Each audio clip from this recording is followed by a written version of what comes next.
Class 8 এর ছাত্রছাত্রীরা আমরা গত ক্লাসের তাপের বাষ্পায়নের আগে পর্যন্ত বুঝেছিলাম। আজকে আমরা বাষ্পায়ন নিয়ে আলোচনা করছি। বাষ্পায়নের পরে স্ফুটন, সেগুলো নিয়ে আমরা আজকে আলোচনা করব। দেখো, বাষ্পায়ন সম্পর্কে তোমরা নিজেরা প্রত্যেকেই জানো যে গরমকালে, এখন গরমকাল পড়েছে, গরমকালে দেখবে পুকুরের জল আস্তে আস্তে আস্তে আস্তে শুকিয়ে যাচ্ছে। কেন? পুকুরের জল ধীরে ধীরে বাষ্পীভূত হয়, গরম জল পড়বে, বাষ্পায়ন তত বাড়বে, ধীরে ধীরে বাষ্পীভূত হয়। তারপরে আমরা ঘেমে গেলে দেখবে ঘামা অবস্থায়, আমাদের ঘামা অবস্থায় যদি আমরা বৈদ্যুতিক পাখা বা ফ্যানের তলায় এসে বসি, আমাদের ঠান্ডা লাগে। ঠিক আছে, এগুলো হচ্ছে বাষ্পায়নের একটা উদাহরণ। আমরা একটা একটা করে আসবো। তো প্রথমেই আমরা আলোচনায় চলে আসি বাষ্পায়ন। বাষ্পায়নটা কি আগে জেনে নিই আমরা। বলছে জল দিয়ে হাত ধোলা। ধোয়া হাত না মুছে খোলা হাওয়ায় ধরে রাখলে কিছুক্ষণ পর তার হাত শুকিয়ে যায়। আমরা জানি জল দিয়ে আমরা হাত ধুলাম, হাতটা আমরা খোলা হাওয়ায় রেখে দিলাম, দেখলাম আমরা হাত মুছলাম না, কিন্তু আমাদের হাত শুকিয়ে গেল, অর্থাৎ জলটা আস্তে আস্তে বাষ্পীভূত হয়ে গেল। তো এই হাতে লেগে থাকা জল কোথায় গেল? তাহলে হাতে লাগা জল তোমার নিশ্চয়ই বাষ্পীভূত হয়েছে, বাষ্পায়ন হয়েছে। তাহলে একটি পাত্রে জল নিয়ে তা উনুনে বসিয়ে ফোটাতে থাকলে এক সময় জল ফুটতে ফুটতে শেষ হয়ে যায়, তার পাত্রটি খালি হয়ে পড়ে থাকে। অবশ্যই একটা পাত্রে তুমি জল নিয়েছো, জল নিয়ে তুমি গ্যাস বলে বসিয়ে তুমি জলটাকে ফুটাচ্ছ, জলটা ফুটছে, ফুটতে এক সময় কি হবে, দেখবে জলটা নেই, জল বাকি যা জল ছিল সব জল কি হয়েছে, বাষ্প হয়ে গেছে, তাই না? তো বলছে এই জলই বা কোথায় যায়? তোমাদের জানা আছে এই জল বাষ্প হয়ে বাতাসে মিশে যায়। আমরা সকলেই জানি যে জল যখন ফুটতে শুরু করে একটা তাপমাত্রা আছে, সেই তাপমাত্রায় যখন পৌঁছে যায় জলের বাষ্পায়ন শুরু হয়ে যায় এবং জল আস্তে আস্তে ধীরে ধীরে বাষ্প হয়ে বায়ুমণ্ডলে মিশে যায়, তাই না? তো এই কারণেই ভিজে যাওয়া জামা কাপড় তাড়াতাড়ি শুকিয়ে যায়। অবশ্যই আমাদের জামা কাপড় আমরা কাপড় কেচে আমরা মেলে দিই রোদে, দেখবে ওই ভেজা জামা কাপড় ধীরে ধীরে শুকিয়ে যাচ্ছে। আচ্ছা, জল দিয়ে ঘর মুছলে দেখবে জল শুকিয়ে যায়। জল দিয়ে আমরা ঘর মুছলাম, ফ্যান চালিয়ে দিলাম, দেখবে কিছুক্ষণ পর জল দেখবে ভ্যানিশ হয়ে গেছে, জল আর নেই, ঘর শুকিয়ে গেছে। তার মানে কি, ওই জলটা বাষ্পীভূত হয়ে গেছে। তো বলছে এই একই কারণে ভিজে জামা কাপড় শুকিয়ে যায়, জল দিয়ে ঘর মুছলে তাও শুকিয়ে যায়। নদী, নালা, পুকুর জল গ্রীষ্মকালে শুকিয়ে যায়। আমি একটু আগে তোমাদের শুরুতেই আলোচনা করছিলাম যে পুকুরের জল দেখবে এখন আস্তে আস্তে আস্তে কমতে থাকবে। কেন? ওই একই কারণ, জল বাষ্পীভূত হচ্ছে। তো বলছে কিন্তু আমরা জানি জল বাষ্পে পরিণত হতে হলে জলকে তাপ গ্রহণ করতে হবে। অবশ্যই এমনি তো জল বাষ্প হবে না, একটা নির্দিষ্ট তাপমাত্রা দরকার। জলকে সেই তাপটা গ্রহণ করতে হবে, গ্রহণ করে সেই তাপমাত্রায় পৌঁছাতে হবে, তারপর সেই জলটা বাষ্পীভূত হবে, তাই না? তাহলে আমরা বলতে পারছি যে জলকে তাপ গ্রহণ করতে হবে, হাতে লাগা তরলে বাষ্প পরিণত হওয়ার জন্য বাইরে থেকে আলাদা করে আমরা তাপ প্রয়োগ করে নিই। আমরা জল দিয়ে হাত ধুয়েছি, সেই জল আমরা মুছে নিই, কিছুক্ষণ পর দেখলাম জলটা ভ্যানিশ হয়ে গেছে, জল আমাদের হাতে নেই, জল শুকিয়ে গেছে। তাহলে এই জলটা কি করে বাষ্পীভূত হলো? আমাদের তো এই জল বাষ্পীভূত হওয়ার জন্য তার তাপটা কোথা থেকে পেয়েছে?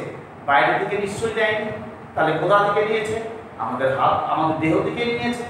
আমাদের দেহ থেকে সেই তাপটা গ্রহণ করে জল বাষ্পীভূত হয়ে গেছে। তো বলছে দেখো, হাতে লাগা তরলের বাষ্পে পরিণত হওয়ার জন্য বাইরে থেকে আলাদা করে আমরা তাপ প্রয়োগ করে নিই, তাহলে ওই তরল সম্ভবত চারপাশ থেকে অথবা নিজের মধ্য থেকেই দরকারি তাপ পেয়ে গেছে। অবশ্যই ওই জল আমাদের দেহ থেকেই তাপটা নিয়ে বাষ্পীভূত হয়েছে। খেয়াল করলে দেখবে এই পদ্ধতিতে জল বাষ্পীভূত হওয়ার প্রক্রিয়াটা খুব মন্থর। আমরা যদি খেয়াল করি তাহলে দেখব এইভাবে যে বাষ্পায়ন হয়, সেই বাষ্পায়নটা খুব ধীরে ধীরে হয়, খুব আস্তে আস্তে হয়। ঠিক আছে, শুধু জলই যে এইভাবে বাষ্পীভূত হয় তা নয়, স্পিরিট তোমরা সকলে জানো একটা উদ্বায়ী তরল, সেই স্পিরিট যদি আমরা হাতে ঢালি দেখবে ঠান্ডা লাগবে। স্পিরিটে যদি এক ফোঁটা স্পিরিট যদি হাতের তালুতে ঢালো দেখবে ঠান্ডা হয়ে গেছে এবং স্পিরিটটি কিন্তু সঙ্গে সঙ্গে বাষ্পীভূত হয়ে যায়। ঠিক আছে, তাহলে এই স্পিরিটটি বাষ্পীভূত হওয়ার জন্য একটা তাপ গ্রহণ করেছে, তার দরকার লেগেছে। এই তাপটাও কোথা থেকে পেয়েছে? আমাদের হাত থেকেই নিয়েছে, কিন্তু আমাদের হাতের তালু থেকেই নিয়েছে, নিয়ে বাষ্পীভূত হয়েছে। ঠিক আছে, তো এবার চলে আসছি আমরা, দেখো যে কোনো উষ্ণতায় কোনো তরলের উপরিতল থেকে ধীরে ধীরে বাষ্পে রূপান্তরিত হওয়ার ঘটনাই হচ্ছে বাষ্পায়ন। তাহলে বাষ্পায়নের সংজ্ঞা কি? আমরা বলতে পারি যে কোনো উষ্ণতায় বা যে কোনো তাপমাত্রায় তরলের উপরিতল থেকে, তরলের তিনটা তল হয়, একটা উপরিতল, একটা মধ্যতল, একটা নিম্নতল। তো তরলের উপরিতল থেকে ধীরে ধীরে ধীরে ধীরে জল বাষ্পীভূত হওয়ার ঘটনাই হচ্ছে বাষ্পায়ন। ঠিক আছে, তাহলে দুটি একই মাপের, একটা উদাহরণ দিচ্ছে তোমাদেরকে, বলছে দুটি একই মাপের কাপড়কে একই রকম ভাবে জলে ডোবাও। আমরা দুটি একই মাপের কাপড় একইভাবে জলে ডুবিয়ে দিলাম, দুটি টুকরোকে একই রকম ভাবে নিংড়ে নাও, মানে এমন ভাবে তুমি জল ছাড়িয়ে নাও, ওখান থেকে নিলাম, নিংড়ে নিলাম। এবার একটি কাপড়ের টুকরোকে ভাঁজ করে শুকোতে দাও। আমরা ভাঁজ করে শুকোতে দিলাম একটি কাপড়ের টুকরোকে, আর একটি কাপড়ের টুকরোকে আমরা টান টান করে মেলে শুকোতে দিলাম। ঠিক আছে, আর তার পাশে অন্য কাপড়ের টুকরোটি ভাঁজ না করে সম্পূর্ণ খুলে শুকাতে দিলাম। তাহলে কি দেখা যাবে? তাহলে কোন কাপড়টা আগে শুকিয়ে গেল? তাহলে যে কাপড়টা আমরা সম্পূর্ণটা খুলে টান টান করে মেলে দিয়েছিলাম তারের মধ্যে, সেটা আগে শুকোবে, তাই না? তো বলছে কোন কাপড়টা তাহলে আগে শুকিয়ে গেল, তাহলে বলা যেতে পারে ওই জল তারের উপরিতল থেকে বাষ্পীভূত পরিণত হয়েছে। তরলের উপরিতলের ক্ষেত্রফল যত বাড়ে তত তাড়াতাড়ি বাষ্পে পরিণত হয়। হ্যাঁ, সুন্দর বলেছে। বলছে দেখো আমি দুটো কাপড়কে, একই রকম কাপড়, একই রকম দেখতে, একই দৈর্ঘ্য প্রস্থে একই রকম, আমরা দুটো কাপড়কে জলে ভিজালাম, ভিজিয়ে আমরা কাপড় দুটোকে কাচলাম, কেচে নিয়ে আমরা একটা কাপড়কে ভালো করে নিংড়ে নিলাম, দুটো কাপড়কে জল ছাড়িয়ে নিলাম, ছাড়িয়ে নিয়ে একটা কাপড়কে আমরা ভাঁজ করে তারে মেরে দিলাম, আর একটা কাপড়কে সম্পূর্ণ খুলে টান টান করে মেরে দিলাম। এমন প্রশ্ন হচ্ছে তাহলে কোন কাপড়টি আগে শুকোবে? তাহলে আমরা বলবো যে কাপড়টি আমরা তারে টান টান করে মেরে দিয়েছিলাম সেই কাপড়টি আগে শুকোবে। প্রশ্ন হলো কেন আগে শুকোবে? আমরা বলবো যে কাপড়টি আমরা টান টান করে মেরেছিলাম সেই কাপড়ের ক্ষেত্রফল কি হয়েছে? বেড়ে গেছে। আর বাষ্পায়নের একটা শর্ত হচ্ছে ক্ষেত্রফল যদি বাড়ে বাষ্পায়ন অতি দ্রুত হবে। ঠিক আছে, আর দেখো আমি একটা কাপড়কে ভাঁজ করে রেখেছিলাম, তাহলে ওর ক্ষেত্রফল কম, তাহলে ওর বাষ্পায়ন দ্রুত হবে না, ধীরে ধীরে হবে, ও দেরিতে শুকোবে। আর আমি কাপড়টাকে খুলে টান টান করে মেলে দিয়েছিলাম আর একটা কাপড়কে, সেটা কি হচ্ছে? তার ক্ষেত্রফল বেড়ে গেছে। আর ক্ষেত্রফল বেড়ে গেলে কি হবে? বাষ্পায়ন দ্রুত হবে, তাই না? তাহলে আমরা বলছি তাহলে বাষ্পায়নের একটা শর্ত কি? বাষ্পায়নের একটা শর্ত হচ্ছে যদি ক্ষেত্রফল বৃদ্ধি পায় বাষ্পায়ন দ্রুত হবে। ঠিক আছে, এবার আমরা চলে আসছি, দেখো যে বর্ষাকালে বায়ুতে জলীয় বাষ্প বেশি থাকে। আমরা সকলে জানি বর্ষাকালে বায়ুতে জলীয় বাষ্প বেশি থাকে, তাই দেখবে আমাদের ভেজা জামা কাপড় কিন্তু তাড়াতাড়ি শুকোয় না। মনে রাখবে, বর্ষাকালে দেখবে ভেজা জামা কাপড় আমাদের শুকোতে চায় না। কেন? বায়ুতে জলীয় বাষ্প যদি বেশি থাকে জামা কাপড় শুকোতে চায় না। আবার শীতকালে কিন্তু তাড়াতাড়ি শুকোয়। কেন? শীতকালে কিন্তু বায়ুতে জলীয় বাষ্পের পরিমাণ একেবারে কম থাকে, তাই আমাদের দেখবে ত্বকের চামড়া, ত্বক বা চামড়া কি হয়? শুষ্ক হয়ে যায়, শুকনো হয়ে যায়, ফেটে যায়, তাই না? তো ওটাই বলছে যে জলীয় বাষ্প বর্ষাকালের বায়ুতে বেশি থাকে। তো বর্ষাকালে বায়ুতে জলীয় বাষ্প বেশি থাকে, কিন্তু শীতকালে বায়ুতে জলীয় বাষ্প কম থাকে। তো শীতকালে ভিজে জামা কাপড় থেকে জল তাড়াতাড়ি বাষ্পীভূত হয়ে যায় বলে ভিজে জামা কাপড় তাড়াতাড়ি শুকিয়ে যায়। এছাড়াও বাষ্পায়নের হার তরলের উপরিতলের চাপ, বায়ু চলাচল এগুলোর উপর নির্ভর করে। হ্যাঁ, বলছে বাষ্পায়নের হার কার উপর নির্ভর করে? বাষ্পায়নের হার তরলের উপরিতলের চাপের উপর নির্ভর করবে, তরলের উপরিতলে বায়ু প্রবাহের উপর নির্ভর করবে।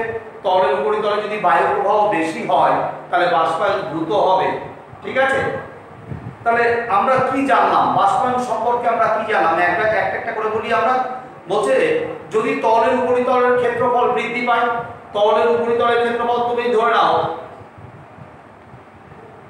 1 কাপ গরম চা, একটা উদাহরণ দিচ্ছি আমি তোমাদের, 1 কাপ গরম চা তুমি নিয়েছো, সেই চাটা কিন্তু তুমি খেতে তোমার দেরি লাগবে, তাই না?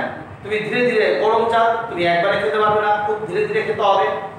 কিন্তু ওই চা যখন তুমি কোনো ডিশে ঢেলে খাও বা প্লেটে ঢেলে খাও, দেখবে তুমি তাড়াতাড়ি খেতে পারবে। তাহলে দেখো কাপের ক্ষেত্রফল কি? কাপের ক্ষেত্রফল ছোট, তাই বাষ্পায়ন কিন্তু ধীরে ধীরে হচ্ছে, গরম গরম বাষ্পায়ন ধীরে ধীরে হচ্ছে। আবার প্লেটের ক্ষেত্রফলটা দেখো, কাপের মুখের ক্ষেত্রফল দিয়ে প্লেটের ক্ষেত্রফলটা বড়, তাই ওর ক্ষেত্রফল বাড়লে কি হয়?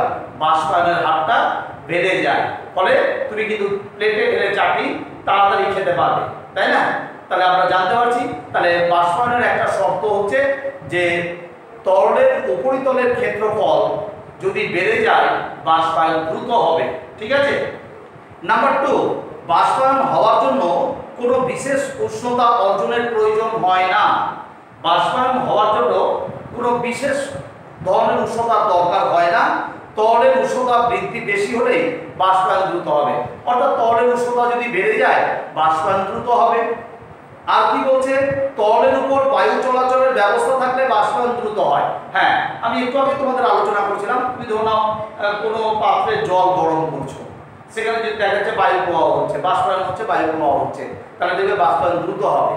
তো বায়ু প্রবাহ কি করে? ওই বাষ্পটাকে সরিয়ে দেয়, ফলে কি হয়? আরো দ্রুত বাষ্প হতে থাকে। তাহলে তরলের বাষ্পায়ন যখন হবে, বায়ু প্রবাহ যদি হয়, সেই বাষ্পায়ন দ্রুত হবে। আর তরলের প্রকৃতির উপর বাষ্পায়নের হার নির্ভর করে। তরলটা কি প্রকৃতি? ধরে নাও জল, জল তরল পদার্থ, জল কিন্তু বাষ্পায়ন হতে দেরি হবে। আবার কিছু উদ্বায়ী তরল আছে, যেমন স্পিরিট, আমরা বলছিলাম স্পিরিটও তরল, কিন্তু স্পিরিটের বাষ্পায়ন দ্রুত হবে। কিছু তরল আছে যাদের বাষ্পায়ন দ্রুত হয়, আবার কিছু তরল আছে যাদের বাষ্পায়ন ধীরে ধীরে হয়। তাহলে তরলের প্রকৃতির উপরেও বাষ্পায়নের হার নির্ভর করে। এখন তাহলে তোমাদের পরীক্ষায় যদি প্রশ্ন দেয় যে বাষ্পায়নের হার কোন কোন বিষয়ের উপর নির্ভর করে তা লেখো, তখন আমরা 4টা বিষয় পেয়ে গেলাম। দেখো 1, 2, 3, 4 করে তোমাদের পাঠ্য বই থেকে আমরা পেয়ে যাচ্ছি। তোমরা 1, 2, 3, 4 করে লিখবে। ঠিক আছে, আমরা চলে আসি পরের প্রশ্নে। বলছে গরমকালে ঘামে ভেজা শরীরের হাওয়ার সামনে দাঁড়ালে আমাদের আরাম লাগে। হ্যাঁ, গরমকাল, এখন গরমকাল, দেখবে আমরা ঘেমে গেছি, ঘেমে গিয়ে আমরা কি করি? দ্রুত ফ্যানের তলায় এসে বসি, তাহলে আমাদের কি লাগে? তখন দেখবে আরাম লাগছে। কেন আরাম লাগছে? তাহলে আমাদের শরীরের যে ঘাম, যে জলটা, সেই জলটা কি হচ্ছে? আমাদের দেহ থেকে তাপটা গ্রহণ করে বাষ্পীভূত হয়ে যাচ্ছে, ফলে ওই জায়গাটা কি হচ্ছে? ঠান্ডা হচ্ছে। বাষ্পায়ন, ফ্যান কি করছে? ওই বাষ্পায়ন হতে সাহায্য করছে, ফলে আমাদের কি হচ্ছে? দেহ ঠান্ডা হয়ে যাচ্ছে। দেখো বলছে সেই সময় ঘাম কি শুকিয়ে যায়? বলছে ঘাম শুকিয়ে যাওয়ার অর্থ হলো ঘামের জলীয় বাষ্প বাষ্পীভূত হয়ে যাওয়া, আমাদের দেহ থেকে বাষ্প হয়ে যাওয়া, হয়ে বায়ুমণ্ডলে মিশে যাওয়া। ওই জলের এই অবস্থার পরিবর্তনের জন্য কিসের দরকার? বাষ্প হওয়ার জন্য একটা তাপের দরকার হয়। আমরা আগেই আলোচনা পেয়েছি, বাষ্পায়ন তো আর এমনি হবে না, একটা তাপের দরকার হয়। এই তাপটাও কোথা থেকে পাচ্ছে? বাষ্পায়ন হওয়ার জন্য আমাদের দেহ থেকেই নিচ্ছে। বলছে এই তাপটা, একটা তাপের দরকার, তা জল কোথা থেকে শোষণ করবে? বলছে জলের বাষ্পায়নের জন্য প্রয়োজনীয় নির্তাপ দেহ থেকেই শোষিত হয়। বাষ্পায়ন হওয়ার জন্য যে নির্তাপ দরকার হয় সেটা আমাদের দেহ থেকেই নেয়, ফলে আমাদের দেহটা কি হয়? ঠান্ডা হয়ে যায়, তাই না? তাই আমাদের আরাম লাগে। একই কারণে হাতে স্পিরিট বা ইথার ঢাললে খুব ঠান্ডা বোধ হয়। ওই একই কারণ আমরা যেটা আলোচনা করছিলাম। তুমি দেখো হাতের মধ্যে 1 ফোঁটা তুমি স্পিরিট ঢেলেছো, হাতের মধ্যে 1 ফোঁটা স্পিরিট ঢেলেছো, দেখো যেটা ঠান্ডা হয়ে গেছে। কেন হয়েছে? কারণ হচ্ছে ওই স্পিরিট বা একই তো উদ্বায়ী তরল, বাষ্পীভূত হবে, দ্রুত বাষ্পীভূত হবে। তো আর এমনি তো আর বাষ্পীভূত হবে না, তার জন্য একটা তাপের দরকার হয়। ওই তাপটা কোথা থেকে নিচ্ছে? আমাদের হাতের তালু থেকেই নিচ্ছে। ফলে যে অংশে স্পিরিটটি পড়েছিল, যেটুকটা অংশে, সেখান থেকেই তাপটা গ্রহণ করেছে, ফলে আমাদের হাতের ওই অংশটুকুই ঠান্ডা হয়ে গেছে, তাই না? তাপটা হারিয়ে ফেলেছে। ফলে ওই জায়গাটা ঠান্ডা হয়ে গেছে, তাই আমাদের ঠান্ডা লাগছে। এবার আমরা চলে আসছি, দেখো যে গ্রীষ্মকালে কুকুরকে জিভ বার করে লালা ঝরাতে আমরা অনেক সময় দেখে থাকি, তাই না? কুকুর হয়তো দৌড়াদৌড়ি করেনি, এমনি বসে জিভ বার করে সে হাঁপাচ্ছে, লালা বের করে ফেলছে। বলছে কেন? বলছে কারণ হচ্ছে কুকুর ওই সময় তার দেহের গরমটা, তার দেহের যে গরম, সেই গরমটা লালার মাধ্যমে দেহের বাইরে বের করছে। এটাও এক ধরনের বাষ্পায়ন। দেখো বলছে কুকুর জিভ বার করে লালা বের করতে, লালা ঝরাতে তোমরা অনেকেই দেখেছো, জিভের উপরে যে ভেজা জল তল, সেখান থেকে জল বাষ্পীভূত হয়, আর এই জল বাষ্পীভূত হওয়ার জন্য যে তাপটা দরকার হয় সেই তাপটা কুকুরের দেহ থেকেই নেয়। ফলে কি হয়? প্রয়োজনীয় তাপ কুকুরের জিভ থেকেই গ্রহণ করছে, ফলে জিভ থেকে সংগৃহীত হয়, ফলে কুকুরের দেহটি ঠান্ডা থাকে, তাই না? আবার অনেক সময় আমরা এটাও প্রশ্ন তোমরা আগেও পড়েছো, ক্লাস 7-এ তোমরা পড়েছো যে গরমকালে মাটির কলসির জল ঠান্ডা থাকে, কিন্তু কাঁচ পাত্রে বা পেতলের পাত্রে গরম থাকে। কেন? ওই একই কারণ। বলছে মাটির কলসিতে কি থাকে, আমরা একটু আলোচনা করে নিই যে মাটির কলসির জল ঠান্ডা থাকে কেন থাকে। তো বলছে মাটির কলসিতে তুমি জল ভরে রেখেছো, দেখবে ওই জায়গাটা জল ভরে রাখার বেশ কিছু সময় পড়েছে, দেখবে ওই জায়গাটা কিছুটা ভিজে গেছে। যে জায়গাটায় তুমি রেখেছো মাটির কলসির তলটা, ওই জায়গাটা দেখবে সামান্য ভেজা ভেজা আছে। কেন ভেজা আছে? মাটির কলসি যে মাটি দিয়ে তৈরি হয় সেটা অসংখ্য ছোট ছোট ছিদ্র থাকে, আমরা কিন্তু ওই ছিদ্র খালি চোখে দেখতে পাই না। ওই ছিদ্রগুলো দিয়ে জল কি হয়? বাইরে বেরিয়ে আসে, এবং বাইরে বেরিয়ে এসে কি করে? বলছে বাষ্পীভূত হওয়ার জন্য, বাষ্পীভূত হওয়ার জন্য তাপটা গ্রহণ করবে, কোথা থেকে করবে? ও কলসির ভেতর থেকে তাপটা নিয়ে নেয়। ফলে কলসির ভেতর থেকে তাপটা গ্রহণ করে ওই জল কি হয়? বাষ্পীভূত হয়ে যায়। ফলে কি হয়? কলসির ভেতরে জল কি হয়? ঠান্ডা থেকে যায়, তাই না? এই জন্য দেখবে মাটির কলসির জল ঠান্ডা হয়, কিন্তু কাঁচ পাত্র বা পেতলের পাত্রে এরকম কোনো ছিদ্র থাকে না, তাই জল বেরিয়ে আসার কোনো সম্ভাবনা থাকে না, ফলে জল বাষ্পীভূত হয়ও না, ফলে তোমার গরম থাকে জল। বুঝতে পারছো? তাহলে আমরা জানলাম মাটির কলসির জল কেন ঠান্ডা থাকে। এবার আমরা চলে আসি, দেখো পারদ থার্মোমিটারের কুণ্ডে ভিজে কাপড় জড়িয়ে রাখলে থার্মোমিটারের পাঠটি কমে যায়। ওই একই কারণ। পারদ থার্মোমিটারের কুণ্ডে যেখানে পারদটি থাকে সেখানে তুমি ভিজে কাপড় জড়িয়ে দিয়েছো, ঠিক আছে? এবার বলছে জড়িয়ে রাখলে পারদ থার্মোমিটারের পাঠ কমে যায়। তাহলে তোমার পাঠ দেখা যাচ্ছে কারণ তাপমাত্রা 98.4 হয়েছে, স্বাভাবিক তাপমাত্রা, পারদ উঠেছে 98.4 অবধি পারদ উঠেছে। এবার তুমি ওই কুণ্ডে কি করেছো? ওই কুণ্ডে যেখানে পারদ জমা থাকে সেখানে তুমি ভিজে কাপড় জড়িয়ে দিয়েছো। তাহলে ভিজে কাপড় জড়ালে কি হবে? তো তাপমাত্রা গ্রহণ করেছিল, তাপ গ্রহণ করে তো ওটা বৃদ্ধি পেয়েছে পারদটা। তাহলে ওই তাপটা ওই ভিজে জল কি করবে? ওই তাপটা গ্রহণ করে কি করবে? বাষ্পীভূত হবে। ফলে তাপটা গ্রহণ করলে জলটা, ভিজে কাপড় থেকে জলটা বাষ্পীভূত হবে। তো ভিজে কাপড় থেকে জলটা বাষ্প হওয়ার জন্য তো তাপের দরকার হয়। ওই তাপটা কোথা থেকে গ্রহণ করবে? থার্মোমিটার থেকে নেবে। ফলে থার্মোমিটার থেকে তাপ নিয়ে জলটা বাষ্পীভূত হয়ে গেল, থার্মোমিটারের পাঠটা কমে গেল। বুঝতে পারছো? ওই একই কারণ। তাহলে আমরা বাষ্পায়ন সম্পর্কে আলোচনা হলো। এখন আমরা চলে আসছি স্ফুটন। স্ফুটন কি বলছে?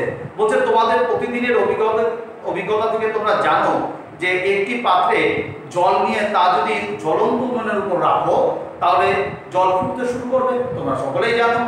আর খুব দ্রুত বাষ্পীভূত হবে সেই জল। আর যখন জল টকবক করে ফোটে তখন সমগ্র জলের মধ্যে একটা উথাল পাতাল শুরু হয়। জল যখন টকবক করে ফুটে দেখবে নিচের জল উপরে চলে আসছে, উপরে জল নিচে চলে আসছে, একদম সমগ্র পাত্রে জল একটা উথাল পাতাল শুরু হচ্ছে। আর কি হচ্ছে? এই অবস্থায় কিন্তু থার্মোমিটার দিয়ে পরীক্ষা করলে দেখা যাবে ওই সময় জলের উষ্ণতার কোনো পরিবর্তন হয় না। জলের উষ্ণতার কোনো পরিবর্তন হবে না, উষ্ণতা একই থাকবে। এবার বলছে একটি নির্দিষ্ট উষ্ণতায় তরলের সমগ্র অংশ থেকে অতি দ্রুত বাষ্পীভবনের প্রক্রিয়াকে স্ফুটন বলে, আমরা সকলেই জানি। বলছে যে একটি নির্দিষ্ট উষ্ণতায় বা তাপমাত্রায় তরলের সমগ্র অংশ থেকে অতি দ্রুত বাষ্পীভবনের প্রক্রিয়াকে আমরা বলি স্ফুটন। আর যে নির্দিষ্ট উষ্ণতায় বা তাপমাত্রায় বিশুদ্ধ তরলের স্ফুটন শুরু হয়, অর্থাৎ তরল বলতে জল, যে বিশুদ্ধ তরল বা জল তার স্ফুটন শুরু হয় যে উষ্ণতায় বা তাপমাত্রায়, ও যতক্ষণ স্ফুটন চলে ততক্ষণই ওই উষ্ণতা স্থির থাকবে, তাকে আমরা সেই উষ্ণতাকে বলবো তরলের স্ফুটনাঙ্ক, স্ফুটনাঙ্ক বলবো। ঠিক আছে, তো তরলের স্ফুটনাঙ্ক কোন কোন বিষয়ের উপর নির্ভর করে? দেখো আমরা বাষ্পায়ন কোন কোন বিষয়ের উপর নির্ভর করে আমরা চারটা দেখলাম। এবার তরলের স্ফুটনাঙ্ক কোন কোন বিষয়ের উপর নির্ভর করে আমরা দেখব। দেখো, বলছে তরলের প্রকৃতির উপর নির্ভর করে। বাষ্পায়ন যেমন তরলের প্রকৃতির উপর নির্ভর করেছে, স্ফুটনও তরলের প্রকৃতির উপর নির্ভর করে। বিভিন্ন তরলের স্ফুটনাঙ্ক বিভিন্ন হয়, সব তরলের তো স্ফুটনাঙ্ক সমান নয়, তাই বিভিন্ন তরলের স্ফুটনাঙ্ক বিভিন্ন হবে। যেমন জলের দেখো স্ফুটনাঙ্ক 100 ডিগ্রি সি, জল 100 ডিগ্রি সি তাপমাত্রায় টকবক করে ফুটবে। আবার ডাইইথাইল মিথালের স্ফুটনাঙ্ক কত? 35 ডিগ্রি সি, 35 ডিগ্রি সি তাপমাত্রায় এই ডাইইথাইল মিথাল টকবক করে ফুটতে থাকবে। পারদের স্ফুটনাঙ্ক অনেক বেশি, 357 ডিগ্রি সি। আবার তরল হাইড্রোজেনের স্ফুটনাঙ্ক দেখো বলছে -253 ডিগ্রি সি। ঠিক আছে, এগুলো তোমরা প্রত্যেকটা ভালো করে মুখস্থ করবে, তোমাদের ছোট প্রশ্ন দিতে পারে। এবার বলছে তরলের দ্রবীভূত পদার্থের উপস্থিতি, অর্থাৎ তরলের মধ্যে যদি কোনো পদার্থ দ্রবীভূত থাকে তার স্ফুটনাঙ্ক কি হবে? তার স্ফুটনাঙ্ক কিন্তু বেড়ে যাবে। বলছে তরলে দ্রবীভূত পদার্থের উপস্থিতি, তরলে যদি কোনো পদার্থ দ্রবীভূত থাকে তাহলে তরলের স্ফুটনাঙ্ক কিন্তু অবশ্যই বেড়ে যাবে। যদি কোনো কিছু মেশানো থাকে তরলের মধ্যে, যেমন বিশুদ্ধ জল ফুটে 100 ডিগ্রি সি তাপমাত্রায়, আমরা সকলেই জানি। কিন্তু লবণ জল, ওই জলের মধ্যে তুমি লবণ মিশিয়ে দিয়েছো, সেই জল কত ডিগ্রি সি উষ্ণতায় ফুটবে? বলছে তার থেকে বেশি তাপমাত্রায় ফুটবে, মানে 100 বেশি তাপমাত্রায় সেই জল ফুটবে। ঠিক আছে, তাহলে স্ফুটনাঙ্ক বেড়ে গেল। আবার বলছে স্ফুটনাঙ্কের সময় তরল বাষ্পে রূপান্তরিত হয়, তরলের বাষ্পে রূপান্তরিত হলে তার আয়তন বেড়ে যাবে। খুব সুন্দর বলেছে। বলছে তরল যখন ফুটে বাষ্পে পরিণত হচ্ছে, বাষ্পে রূপান্তরিত, তখন তরল বাষ্পে রূপান্তরিত হলে কি হবে? তার আয়তনটা অবশ্যই বেড়ে যাবে। এবার ভেবে বলো তো, চাপ বাড়লে স্ফুটন প্রক্রিয়া বাধা পাবে কিনা? স্ফুটন প্রক্রিয়া সাহায্য হবে। তাহলে আমরা যদি চাপ বাড়াই তাহলে স্ফুটন প্রক্রিয়ার সাহায্য হবে, বাধা পাবে না। তো বলছে চাপ বাড়লে স্ফুটন প্রক্রিয়া বাধা পায় বলে স্ফুটনাঙ্ক বেড়ে যায়। বলছে আমরা যে যদি আমরা চাপ বাড়িয়ে দিই তাহলে স্ফুটনাঙ্ক কি হবে? বেড়ে যাবে। যেমন এই নীতির উপর ভিত্তি করে তৈরি করা হয়েছে কি? Pressure cooker. প্রেসার কুকার যন্ত্র তোমরা জানো প্রত্যেকে, যে ওর মধ্যে বাষ্পের চাপ বাড়িয়ে খাদ্যদ্রব্য খুব দ্রুত তৈরি করা যায়, অর্থাৎ 100 ডিগ্রি সি উষ্ণতা বেশি উষ্ণতায় জল ফুটতে থাকে। দেখো আমরা দেখতে পাচ্ছি, দেখো যে চাপ বাড়লে স্ফুটন প্রক্রিয়া বাধা পায়, এবং স্ফুটন বাধা পেলে কি হবে? তার স্ফুটনাঙ্ক বেড়ে যাবে, কিন্তু মনে রাখবে। ফলে কোনো পদার্থের স্ফুটনাঙ্ক ঠিক করার সময় তা একটা নির্দিষ্ট চাপে ঠিক করা হয়।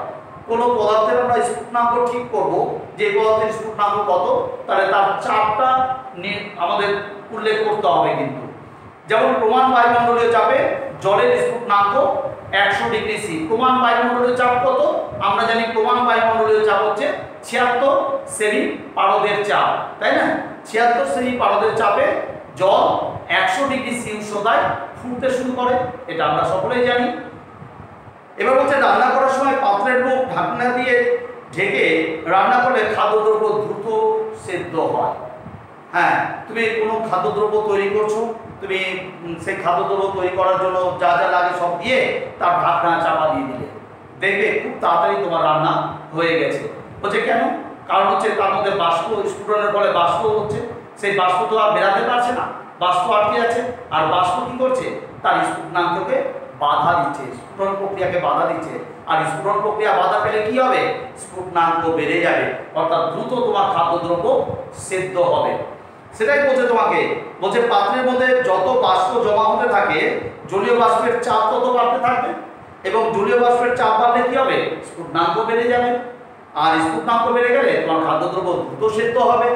তো জল খোলা হাওয়ায় যে উষ্ণতায় ফুটতে থাকে তার চেয়ে বেশি উষ্ণতায় ফুটবে। আমি একটু আগে বলছিলাম আমরা খাদ্যদ্রব্য 100 ডিগ্রি সি উষ্ণতায় সিদ্ধ হয় আমরা জানি, কিন্তু তুমি প্রেসার কুকার এমন একটি যন্ত্র যেখানে 120 ডিগ্রি সি উষ্ণতায় খাদ্যদ্রব্য সেদ্ধ হয়। তাহলে দেখো কত উষ্ণতা বেড়ে যাচ্ছে, দ্রুত রান্না হবে। তাহলে উষ্ণতা বেড়ে গেলে কি হবে? খাদ্যদ্রব্য দ্রুত সেদ্ধ হবে, তোমার রান্না তাড়াতাড়ি হবে। তো ওটাই বলছে তোমাকে, তাই ফলে খাদ্যদ্রব্য দ্রুত সেদ্ধ হবে। প্রেসার কুকার যন্ত্রে এই নীতি প্রয়োগ করা হয়। আর 100 ডিগ্রি সি উষ্ণতার থেকে বেশি উষ্ণতায় জলকে এখানে ফোটানো হয়। কত? 120 ডিগ্রি সি উষ্ণতায় জল কিন্তু প্রেসার কুকারে ফোটে, ঠিক আছে? আর ফলে খাদ্যদ্রব্য কি হয়? সেদ্ধ হয় দ্রুত। এবার আমরা চলে আসি, তরলের উপর চাপ কমালে স্ফুটন কি বেড়ে যাবে নাকি কমে যাবে? তোমার তরলের উপর তুমি চাপ বাড়িয়ে দিচ্ছ, তোমাকে বলছে স্ফুটনাঙ্ক কি বাড়বে না কমে যাবে। চলো এটার একটা আমরা পরীক্ষা দেখে নিই। বলছে স্ফুটনাঙ্ক সময় চাপ কমালে তরলের অবস্থা কি বাধা পাবে না সহজ হবে? তো বলছে তোমাকে তরলের চাপ কমালে তরল বাষ্পে রূপান্তরিত হতে সুবিধা হয়। আমি তরলের উপর চাপটা কমিয়ে দিলাম, তাহলে কি হবে? তরলের বাষ্পে পরিণত হওয়ার সুবিধা হবে, আর তরলের স্ফুটনাঙ্ক তখন কি হয়ে যাবে? কমে যাবে। মনে রাখবে। তাহলে ওষুধের দোকানে যে ইনজেকশনের সিরিঞ্জ ব্যবহার করা হয়, তা পাওয়া যায়, তাই একটা জোগাড় করো। একটা পরীক্ষা তোমাদেরকে বলছে ওষুধের দোকানে যে ইনজেকশনের সিরিঞ্জ, সেই সিরিঞ্জটি তোমাকে জোগাড় করতে বলছে। এবার তার সুচটা সরিয়ে রাখো। ইনজেকশন সিরিঞ্জের যে সুচ, সেই সুচটা তোমাকে খুলে সরিয়ে রাখতে বলছে। এবার ওই ইনজেকশনের সিরিঞ্জের মুখটা জলে ডুবিয়ে অন্য পাশের পিস্টনটা যদি তোমার দিকে টানো, তাহলে দেখবে পিস্টন দিয়ে জল সিরিঞ্জের মধ্যে প্রবেশ করছে। হ্যাঁ, এটা তো তোমরা সকলেই জানো যে ইনজেকশনের যে সিরিঞ্জ, সেই সিরিঞ্জের সুচটা খুলে দিলে, তাহলে খুলে দেওয়ার পরে তুমি ওই ইনজেকশনটাকে তুমি জলের মধ্যে ডুবিয়ে দিলে, ডুবিয়ে দিয়ে যে পিস্টন আছে সেই পিস্টনটা টেনে ধরলে কি হবে? দেখবে জল ইনজেকশনের ভিতরে প্রবেশ, সিরিঞ্জের ভিতরে প্রবেশ করছে, তাই তো? এবার কি হচ্ছে দেখো, জল প্রবেশ করলো, আর তারপরে কি হচ্ছে? এবার বলছে যে তারপর যদি ওই পিস্টনটি আবার উল্টো দিকে ঠেলো তোমরা, তাহলে দেখবে জলটি বেরিয়ে যাবে, তাই না? জল এবার আমরা টেনে জলটাকে প্রবেশ করেছি, আবার এবার উল্টো দিকে যদি আমরা ঠেলে দিই, তাহলে কি দেখো? জল বেরিয়ে গেল, সিরিঞ্জ থেকে জলটি বেরিয়ে গেল। এবার বলছে তোমাকে, এবার মা যখন জল গরম করে চা করেন, তখন জলটা ফুটতে শুরু করে। তখন তা শুরু হওয়ার আগে, জলটা যখন ফুটতে শুরু করবে তার আগে তুমি ইনজেকশনের সিরিঞ্জ দিয়ে সেখান থেকে কিছুটা জল নিয়ে নাও। তোমাকে বলছে তোমার মা যখন চা করছে, জলটা তো ফুটবে, ফোটার ঠিক আগের মুহূর্তে তুমি ওই ইনজেকশনের সিরিঞ্জ দিয়ে তুমি জল ওই সিরিঞ্জের ভিতরে প্রবেশ করিয়ে নাও, ঠিক আছে? এবার কি করলাম? প্রবেশ করিয়ে নিলাম। এবার ইনজেকশনের মুখটি ছবির মতো করে আঙুল দিয়ে চেপে ধরো। হ্যাঁ, ছবির মতো করে, আমরা এটা ধরো ইনজেকশনের সিরিঞ্জ, আমরা ছবির মতো করে আঙুল দিয়ে এখানে চেপে ধরলাম। ধরে আমি এবার চাপ দিচ্ছি, পিস্টনটাকে ঠেলছি এইভাবে। কি দেখবো? দেখবো ভেতরে যে আমি গরম জলটা নিয়েছিলাম, মানে টকবক করে ফোটার জল নিইনি, সামান্য গরম জল নিয়েছিলাম, ওই জলটা কি হবে? ফুটতে শুরু করে দেবে। কেন ফুটতে শুরু করবে? তুমি চাপ প্রয়োগ করছো, তাই না?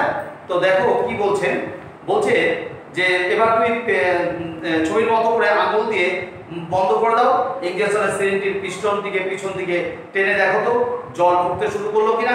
এবার যখন সিরিঞ্জের ভিতরে জলের উষ্ণতা 100 ডিগ্রি সি এর চাইতে কম, তা সত্ত্বেও জল কিন্তু ফুটতে শুরু করলো। বলছে এবার তুমি কি করছো? তুমি তো জল ভরে নিয়েছো, ভরে নিয়ে এবার তুমি পিছন দিক দিয়ে আবার টানছো, টেনে কি দেখবে? বলছে তুমি দেখতে পাবে যে দেখো, বলছে এবার তুমি ছবির মতো করে সিরিঞ্জের ভেতরে জল, বলছে ছবির মতো করে সিরিঞ্জের মুখটি ছবির মতো করে আঙুল দিয়ে বন্ধ করে দিলে এবং ইনজেকশনের সিরিঞ্জের পিস্টনটা পেছন দিক থেকে টেনে দেখো তো, তুমি পেছন দিকে টানছো, ঠেলছো না, পেছন দিকে টানছো, টেনে দেখবে যে ইনজেকশনের সিরিঞ্জের ভিতরে যে তুমি গরম জলটা নিয়েছিলে, সেই জলটা ফুটতে শুরু করেছে, ফুটছে। এবার তোমাকে বলছে যে এখন সিরিঞ্জের ভিতরে জলের উষ্ণতা তো 100 ডিগ্রি নেই, 100 ডিগ্রি তুমি নাওনি, 100 ডিগ্রি অর্থাৎ জল টকবক করে ফোটা, সেই জল তো তুমি নাওনি, তাহলে জলটা ফুটলো কি করে? তাহলে বলছে 100 ডিগ্রি সি এর চাইতে কম তাপমাত্রায় বা উষ্ণতায় জল কিন্তু ফুটলো।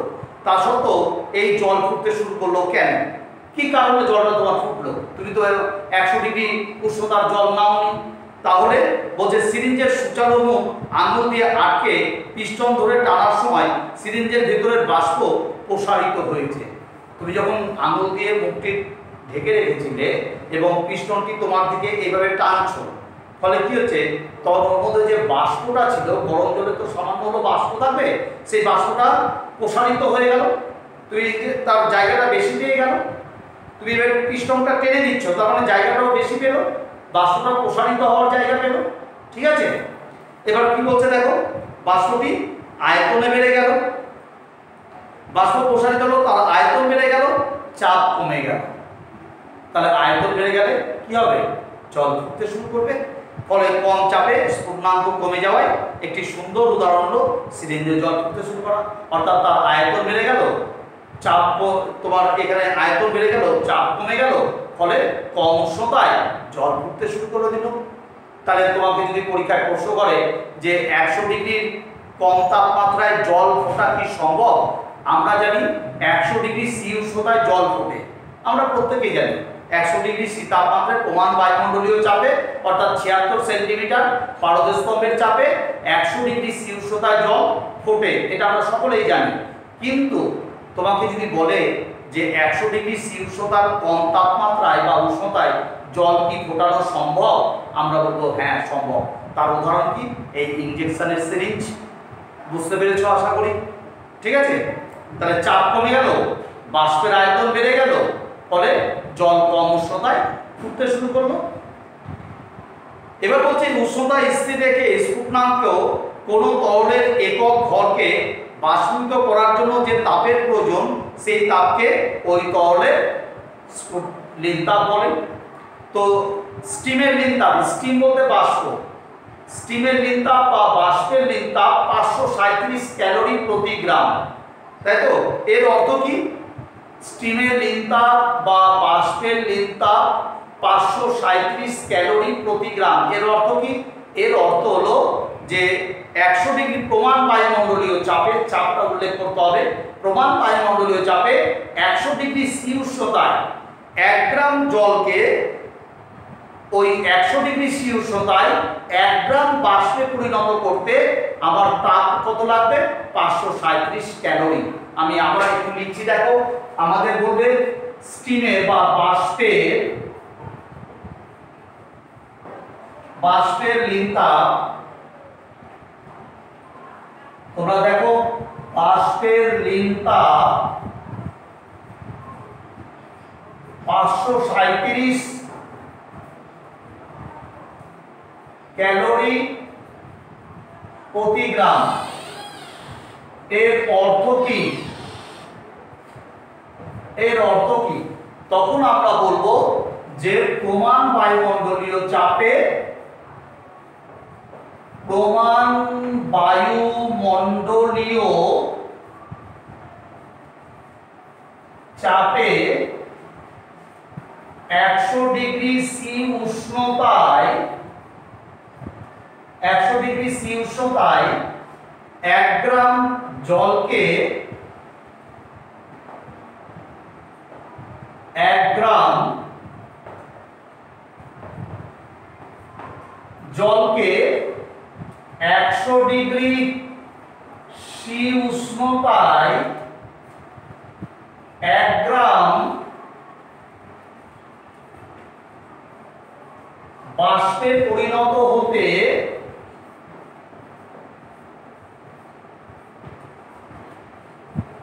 তাপ প্রয়োজন 80 ক্যালোরি। 80 ক্যালোরি তাপ দরকার। ঠিক আছে, তাহলে আমরা বলবো প্রমাণ বায়ুমণ্ডলীয় চাপে 100 ডিগ্রি সি উষ্ণতায় 1 গ্রাম জলকে 100 ডিগ্রি সি উষ্ণতায় 1 গ্রাম বাষ্পে পরিণত করতে আমাদের তাপ কত লাগবে? 80 ক্যালোরি, 537 ক্যালোরি। বুঝতে পারছো? তাহলে 537 ক্যালোরি তাপ লাগবে 1 গ্রাম বিশুদ্ধ জলকে 1 গ্রাম বাষ্পে পরিণত করতে। কত উষ্ণতায়? 100 ডিগ্রি সি উষ্ণতায়। উষ্ণতা কিন্তু এখানে স্থির থাকবে। ঠিক আছে, তাহলে আমরা দেখো আমরা তাহলে বুঝলাম এটা। এবার চলে আসছি আমরা ঘনীভবন। দেখো ঘনীভবন কি বলছে, বলছে কাচের গ্লাসের ভিতরে বরফ রাখলে দেখবে কাচের গ্লাসের বাইরে বিন্দু বিন্দু জলকণা তৈরি হয়। এটা আমরা সকলেই জানি যে কাচের গ্লাসের ভিতরে বরফ রেখেছো, সেই বরফটা বেশ কিছুক্ষণ ধরে রেখেছো, তুমি ধরো 10-15 মিনিট ধরে রেখেছো, এসে দেখবে কাচের গ্লাসের বাইরে বিন্দু বিন্দু জলকণা তৈরি হয়ে গেছে। এটি বাষ্পীভবনের বিপরীত প্রক্রিয়া, অর্থাৎ ঘনীভবন। বাষ্পীভবনের বিপরীত প্রক্রিয়া কি? ঘনীভবন। বাষ্প থেকে তরলে পরিণত হওয়ার ঘটনা। জল ফুটে বাষ্পে পরিণত হলো, আবার বাষ্প তাপ ছেড়ে দিয়ে তরলে পরিণত হলো। ঠিক আছে, মানে বাষ্প থেকে জল থেকে বাষ্প হওয়াকে বাষ্পীভবন, আবার বাষ্প থেকে তরলে পরিণত হওয়াকে ঘনীভবন। তো বলছে যে বাষ্প থেকে তরল হওয়ার ঘটনাটাই হচ্ছে ঘনীভবন। তো এবার আমরা চলে আসছি, দেখো বায়ুমণ্ডলে জলীয় বাষ্পের ঘনীভবন হয় বলে মেঘ, শিশির, কুয়াশা প্রভৃতি প্রাকৃতিক ঘটনাগুলি ঘটে থাকে, তাই না? তাহলে আমরা মেঘ, তোমরা তো সকলেই জানো মেঘ। বলছে পুকুর, নদী, সমুদ্র, ভিজে মাটি, জীবদেহ থেকে জল কি হচ্ছে? দিনের বেলায় জল বাষ্পীভূত হচ্ছে, আর সেই জলীয় বাষ্প মেশে আমাদের বায়ুমণ্ডলে মিশে যাচ্ছে, পৃথিবী পৃষ্ঠে কাছাকাছি উষ্ণ বায়ুর সঙ্গে মিশে যাচ্ছে। আর সেই উষ্ণ আর বেশি জলীয় বাষ্প ভরা বায়ু শীতল, আর কম জলীয় বাষ্পপূর্ণ বায়ুর তুলনায় হালকা হয়। খুব সুন্দর বলেছে। বলছে তোমার জলীয় বাষ্প যে বায়ুর সাথে মিশছে সেটা উষ্ণ বায়ু, তাই না? জলীয় বাষ্প যে বায়ুমণ্ডলের বায়ুর সাথে মিশছে সেটা হচ্ছে উষ্ণ বায়ু, এবং সেই উষ্ণ বায়ু আর জলীয় বাষ্প ভরা বায়ু ওটা কি হয়? হালকা হয়। কার থেকে? তোমার ঠান্ডা এবং কম উষ্ণতার বায়ু থেকে হালকা হয়। এবার বলছে উষ্ণ আর আর্দ্র বায়ু তাই উপরের দিকে উঠতে থাকবে, আর উপরের দিকে উচ্চতা বাড়লে চাপ কমে। আমরা জানি আমরা যত উপরে যাব আমাদের বায়ুমণ্ডলের চাপ তত কমতে থাকবে, এবং বলছে বায়ুর চাপ কমে, ফলে এই বায়ুর কণাগুলি নিজেদের মধ্যে দূরত্ব বাড়তে থাকে, আর বায়ু শীতল হয়। আর তখন বায়ুতে জলীয় বাষ্প বাতাসে ভাসমান ধূলিকণা অন্যান্য যে কণাগুলোকে কেন্দ্র করে ঘনীভূত হয় এবং জলকণা রূপে বাতাসে ভেসে বেড়ায়। এটাই হয়ে গেল মেঘ। তাহলে বুঝতে পারছো মেঘটা কিভাবে তৈরি হলো। আচ্ছা, এবার আমরা চলে আসছি, দেখো যে জলীয় বাষ্প দ্বারা সম্পৃক্ত বায়ু, অর্থাৎ বায়ু জলীয় বাষ্প দ্বারা কিভাবে সম্পৃক্ত হচ্ছে। দেখো বলছে একটা চা খাওয়ার কাপে কিছুটা জল নিয়ে তাতে অল্প করে খাবার নুন মেশাও। তোমাকে একটা উদাহরণ দিয়ে বুঝাচ্ছি জিনিসটি কি। বলছে আমরা চা খাওয়ার কাপে অল্প গরম জল নিলাম, আর জল নিয়ে তাতে আমরা খাওয়ার নুন অল্প করে মিশিয়ে দিলাম, একটা চামচ দিয়ে আমরা নাড়তে থাকলাম। কিছুক্ষণ পর দেখতে পাবো নুনের কঠিন দানাগুলি আর দেখা যাচ্ছে না। আচ্ছা, অর্থাৎ নুন কি হয়েছে? জলের সাথে মিশে গেছে, ফলে আমরা আর দেখতে পাচ্ছি না। এবার বলছে এইভাবে ওই দ্রবণে নুন গুলতে থাকো। আমরা আবার নুন দিলাম ওই জলে, আবার গুলাতে থাকলাম, আবার দেখলাম নুনকে আর দেখা যাচ্ছে না। এইভাবে করতে করতে আমরা এমন এক সময় আসবে যখন জলের নুন আর গুলতে পারবে না, জলের মধ্যে আর নুন গুলবে না। তখন কি হবে? তখন গুলতে পারে কতটাই নুন গুলে যাবে, এবং ওই দ্রবণ তখন বলা হবে নুনের সম্পৃক্ত দ্রবণ। হ্যাঁ, এবার দেখা যাচ্ছে আমরা ধরুন আমি এক গ্লাস জলে বলছি, এক গ্লাস জলে আমি 1 চামচ নুন গুলে দিলাম, তারপরে আবার 1 চামচ নুন গুললাম, ঠিক আছে, গুলে গেল। এবার আমি যখন আবার 1 চামচ নুন গুলছি তখন দেখা যাচ্ছে নুন কিন্তু আর গোলা যাচ্ছে না। তাহলে আমরা দেখলাম ওই 1 গ্লাস জলে 2 চামচ নুন আমি গুলতে পেরেছি, তাই তো? 2 চামচ নুন সম্পূর্ণ জলের সাথে গুলে মিশে গেছে। তাহলে ওই 2 চামচ নুন জলের সাথে মিশে যে দ্রবণটা তৈরি করেছে সেই দ্রবণটাকে বলছে নুন জলের সম্পৃক্ত দ্রবণ। বুঝতে পেরেছো? এবার সম্পৃক্ত দ্রবণ তৈরি হয়ে গেল। এবার আরো নুন আমরা মেশালাম, আবার 1 চামচ নুন মেশালাম। এবার দেখা যাচ্ছে ওই দ্রবণে নুন কিন্তু আর জলের সাথে মিশলো না, ওই নুনগুলো ওই গ্লাসের তলায় এসে জমা হলো। কিন্তু ওই দ্রবণটি যদি আবার কিছুটা জল মিশিয়ে দাও, এবার আমরা ওই জলে ওই নুন জলের মধ্যে আবার কিছুটা জল মিশিয়ে দিলাম, তাহলে পাত্রের তলায় যে নুনটা জমা ছিল ওই নুনটা কিন্তু আবার জলের সাথে মিশে যাবে, তাই না? আবার মিশে যাবে। তাহলে দেখো মিশে যাবে। অথবা যদি দ্রবণের উষ্ণতা বাড়িয়ে দিই, আমি ধরলাম জলটাকে গরম করছি, তাহলে দেখো যে নুনটা পাত্রের তলায় জমা হয়েছিল সেই নুনটা কিন্তু আবার তোমার জলের সাথে মিশে গেল। ঠিক আছে? তাহলে আমরা দেখলাম ওই নুন কিন্তু দ্রবীভূত হয়ে যাবে, অর্থাৎ গুলে যাবে। দ্রবীভূত হওয়া মানে কি? গুলে যাওয়া। এবার ধরো তোমাকে 50 ডিগ্রি সি উষ্ণতার সম্পৃক্ত নুনের দ্রবণ দেওয়া হলো, তুমি ওই দ্রবণের উষ্ণতা ধীরে ধীরে কমাতে থাকবে, তাহলে কি হবে বলো তো? তাহলে দেখবো নিশ্চয়ই কিছুটা নুন তৃতীয় পড়বে। অবশ্যই তুমি উষ্ণতা কমাচ্ছ, তাহলে নুন কি হবে? তৃতীয় পড়বে। আবার উষ্ণতা বাড়াচ্ছ, নুন তাহলে জলের সাথে মিশে যাবে, তাই না? এই একইভাবে নির্দিষ্ট উষ্ণতায় নির্দিষ্ট পরিমাণ কোনো বায়ুতে যদি তার চেয়ে সবচেয়ে বেশি জলীয় বাষ্প যদি থাকে, নির্দিষ্ট উষ্ণতায় নির্দিষ্ট আয়তনের কোনো বায়ুতে যদি সবচেয়ে বেশি জলীয় বাষ্প থাকে, তাহলে আমরা বলবো ওই বায়ু ওই উষ্ণতায় ওই বায়ু দ্বারা জলীয় বাষ্প সম্পৃক্ত হয়েছে। আমরা বলছি নির্দিষ্ট উষ্ণতায় কোনো নির্দিষ্ট আয়তনের বায়ুতে সবচেয়ে বেশি জলীয় বাষ্প যদি থাকে, তাহলে আমরা কি বলবো? তাহলে বলবো ওই বায়ুতে ওই বায়ু জলীয় বাষ্প দ্বারা সম্পৃক্ত হয়েছে। ঠিক আছে? তাহলে আমরা বলবো ওই বায়ু জলীয় বাষ্প দ্বারা সম্পৃক্ত হয়েছে। এবার চলে আসছে আমরা কুয়াশা। দেখো শীতকালে ভোরবেলা আমরা প্রত্যেকেই দেখি যে কুয়াশা পড়ে, তাই না? তো বেলা বাড়তে বাড়তে যখন সূর্য উঠে, সূর্যের আলো এসে যখন পড়ে, দেখবে কুয়াশাগুলো অদৃশ্য হয়ে যায়, তাই না? তো রাতে বাতাস প্রায় স্থির থাকে বললেই চলে। আমরা থাকে ভূপৃষ্ঠের কাছাকাছি অনেকখানি জায়গা বায়ু ধীরে ধীরে কি হয়? শীতল হয়ে যায়। আমরা জানি সারা দিনের উষ্ণতায় আমাদের ভূপৃষ্ঠ উষ্ণতা ধরে রাখে, এবং যত রাত বাড়ে ভূপৃষ্ঠ কী করে? তার উষ্ণতা বা তাপমাত্রাটা আস্তে আস্তে ছাড়তে থাকে, ফলে শীতল হয়। ঠিক আছে? ভূপৃষ্ঠের অনেকখানি জায়গা তখন বায়ু ধীরে ধীরে শীতল হয় এবং জলীয় বাষ্প দিয়ে ওই বায়ু সম্পৃক্ত হয়। এই জলীয় বাষ্প যখন ঘনীভূত হয়ে বাতাসের ভাসমান ধূলিকণা, তারপরে তোমার অন্যান্য জলকণার উপর জমা হয়ে ভাসতে থাকে, তখন তাকে আমরা বলি কুয়াশা। তো বলছে তাহলে বেলা বাড়ার সঙ্গে সঙ্গে কুয়াশাগুলি মিলিয়ে যায় কেন? তার কুয়াশা কি? জল আছে, জলীয় বাষ্প। তো সূর্যের রশ্মি যখন ওই জলীয় বাষ্পের উপর এসে পড়ে, তখন কি হয়? সেটা বাষ্পীভূত হয়ে যায়, ফলে কুয়াশা অদৃশ্য হয়ে পড়ে। বুঝতে পারছো তো? তো বলছে বড় বড় শহরে বা শিল্পাঞ্চলে এরকম ধোঁয়াশার সৃষ্টি হয় কেন? বড় বড় শহরে তোমার দেখবে বিভিন্ন কলকারখানা থেকে যে ধোঁয়া বেরায়, কয়লার গুঁড়ো বেরায়, সেগুলো মিশে থাকে এবং সেগুলো মিশে একটা ধোঁয়াশার সৃষ্টি করে বড় বড় শিল্পাঞ্চলে। ঠিক আছে? এবার হচ্ছে শিশির।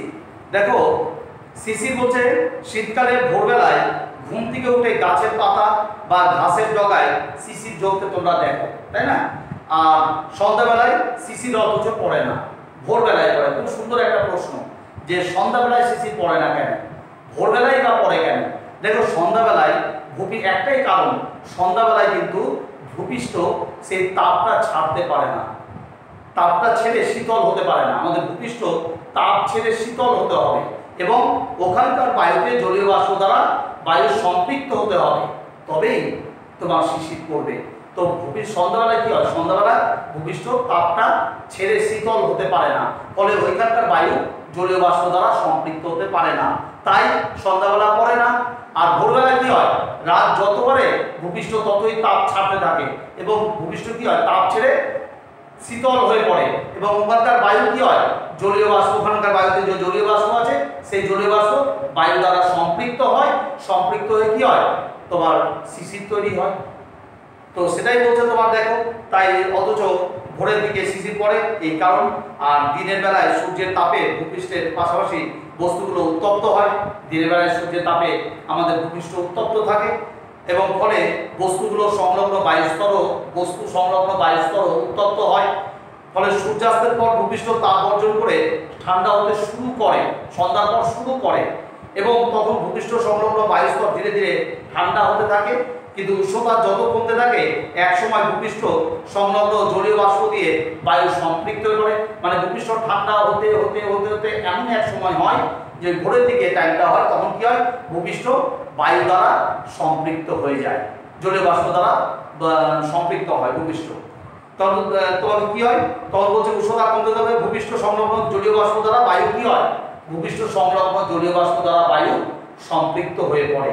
তখন কি হয়, উষ্ণতা আরো কমালে কি হবে বলতো, যেভাবে জল থেকে নুন থিতিয়ে পড়েছিল, অর্থাৎ জল থেকে নুন পাত্রের তলায় জমা হয়ে পড়েছিল, সেই রকমই হবে। সেখানকার বায়ু থেকে জলীয় বাষ্প জলকণা হিসাবে আলাদা হয়ে শিশির তৈরি করবে, আর শিশির পড়ার জন্য এই উপযুক্ত অবস্থা তৈরি হতে অনেক সময় লাগে, অর্থাৎ সন্ধ্যার পর থেকে প্রায় ভোর রাত্রি পর্যন্ত হয়ে যায়। তাই সন্ধ্যাবেলা শিশির পড়তে দেখা যায় না, আমরা শিশির পড়তে ভোর হয়ে যায়। ঠিক আছে, তাহলে আমরা এই অবধি আজকে রাখছি, তোমাদের পড়া থাকলো। তাহলে বাষ্পায়ন থেকে আমাদের শিশির পর্যন্ত তোমরা প্রত্যেকটি লাইন বাই লাইন পড়বে এবং প্রত্যেকটি জিনিস ভালো করে মনে রাখার চেষ্টা করবে। তোমাদের লাইন বাই লাইন পড়ে মনে রাখতে হবে, এবং এখান থেকে প্রশ্ন হয় তোমাদের পাঠ্য বই থেকে, বারবার স্কুল বলছে পাঠ্য বই থেকে প্রশ্ন, তোমরা জানো পাঠ্য বইটা পড়তে বলছে ভালো করে, তোমরা ফুটিয়ে পাঠ্য বইটা পড়বে আগে। ঠিক আছে, পাঠ্য বইটা ভালো করে পড়ে ব্যাপারটা বোঝার চেষ্টা করবে, পড়ে আমি যেভাবে বললাম সেভাবে বুঝে পড়বে, তাহলে মনে থাকবে। আর তোমরা এই ভিডিওটি দেখা হয়ে গেলে অবশ্যই চ্যানেলটি সাবস্ক্রাইব করে দিবে, পাশে বেল আইকনটিকে ক্লিক করে দিও, পরের ভিডিও নোটিফিকেশন তোমরা অবশ্যই পেয়ে যাবে। আর লাইক ও কমেন্ট তোমরা অবশ্যই করবে, আর শেয়ার করতে চাইলে কোনো বন্ধুর সাথে শেয়ার করতে পারো। ঠিক আছে, আর আমরা নেক্সট দিন তোমাদের অঙ্ক করাবো, আগামীকাল তোমাদের অঙ্ক করানো হবে, তোমরা ভালো করে মন দিয়ে পড়ে যাবে। ঠিক আছে, আজকে তাহলে রাখলাম এই অবধি।